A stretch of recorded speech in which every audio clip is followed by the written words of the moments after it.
Hello everyone, it's me again, Jonna. I'd like to welcome you all to Online English TV. It's time to talk about part 3 of the pronoun video series.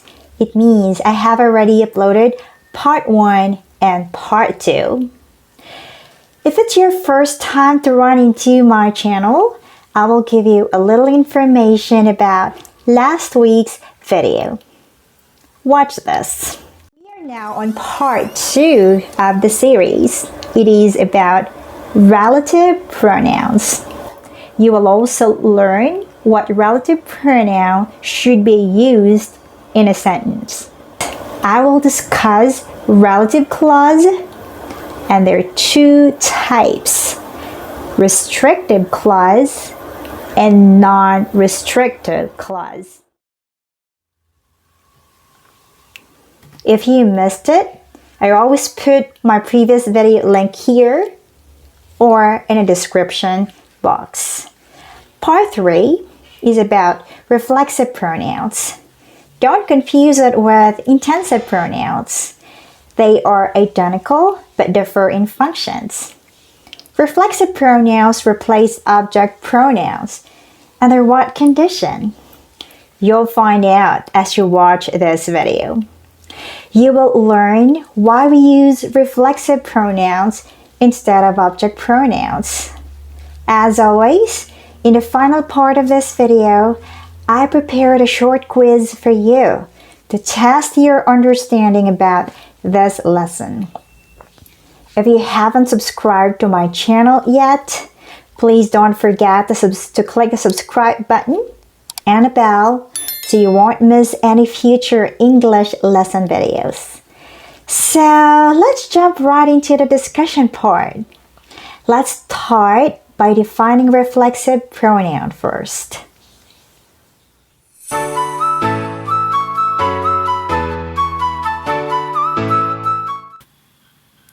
Reflexive pronouns are used when the subject and object of the verb in a sentence are the same person.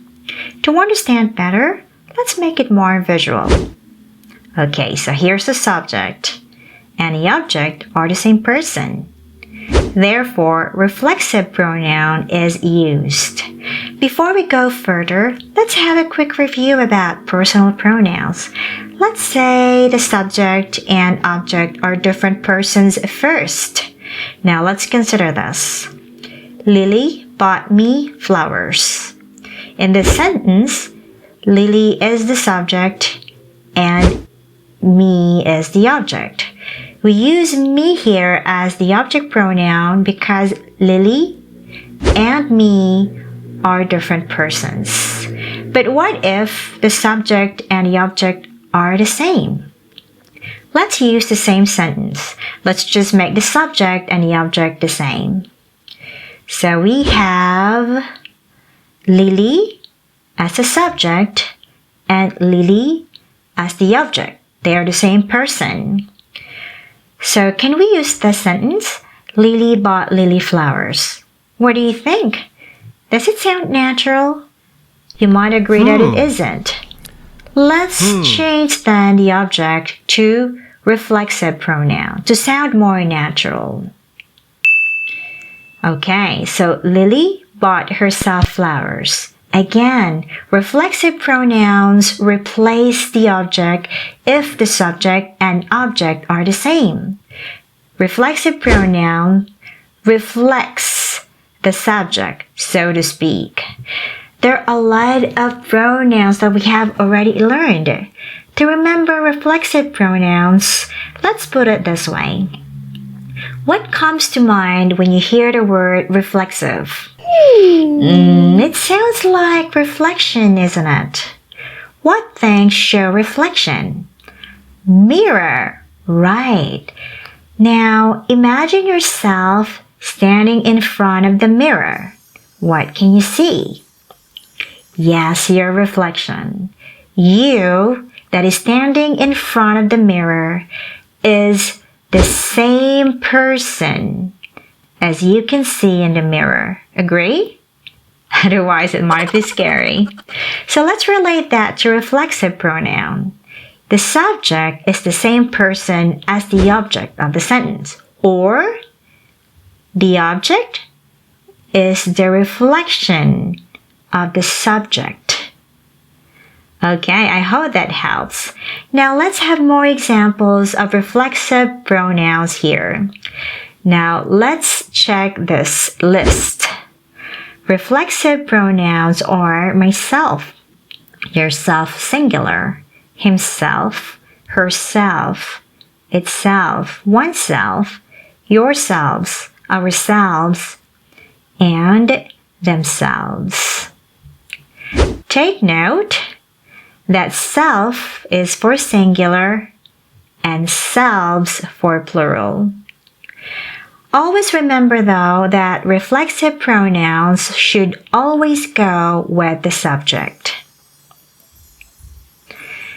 Okay, so here are subject pronouns and reflexive pronouns on the other side. So myself should always go with the subject I. Yourself, singular to you. Himself to he. Herself to she. Itself to it. Oneself to one.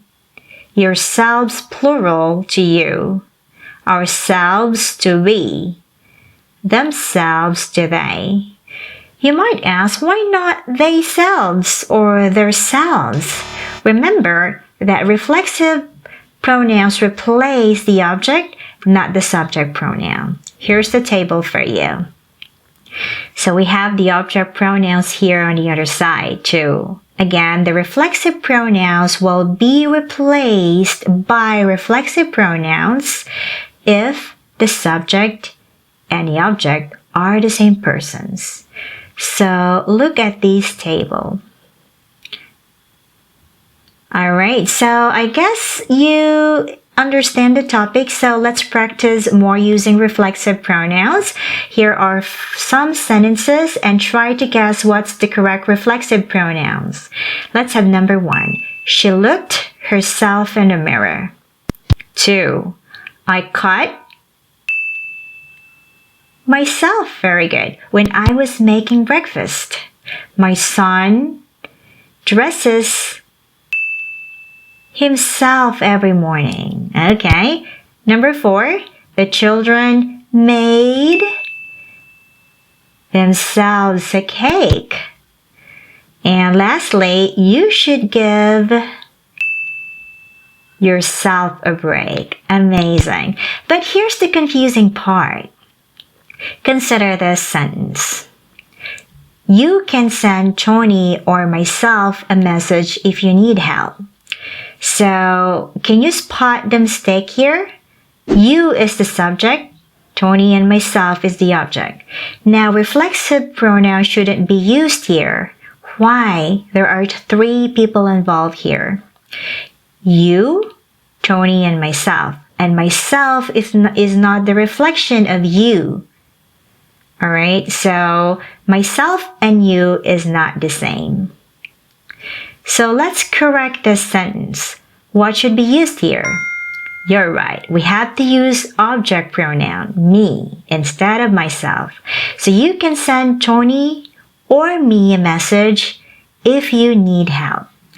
Alright, so I guess you've learned something in today's discussion. So that would be all, and let's start with the quiz. We're done! It's time to check your understanding. Are you now ready for the quiz? Okay then, let's get started.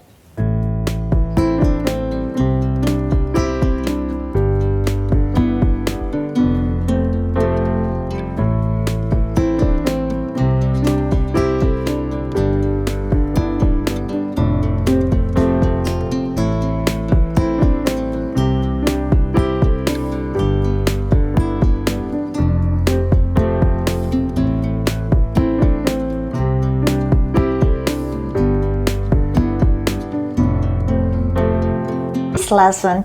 Way to go, guys! As I've told you at the outset, reflexive and intensive pronouns are identical. but they differ in functions. We will talk about intensive pronouns in my next video. Something to look forward to. Shout out to Melra B. Thank you for your continued support. Your comments of appreciation motivate me to keep going. And also to John Robert Jacinto. Thank you for watching my videos and hopefully learn from them. And finally, shout out to Ricky Rosario. I couldn't thank you enough for all your support and time to watch my videos. This is my way to thank you guys. So if you want your names to be mentioned in my next video, just go to my channel and comment your request for shoutouts. Until then, thank you so much for watching. See you. Bye.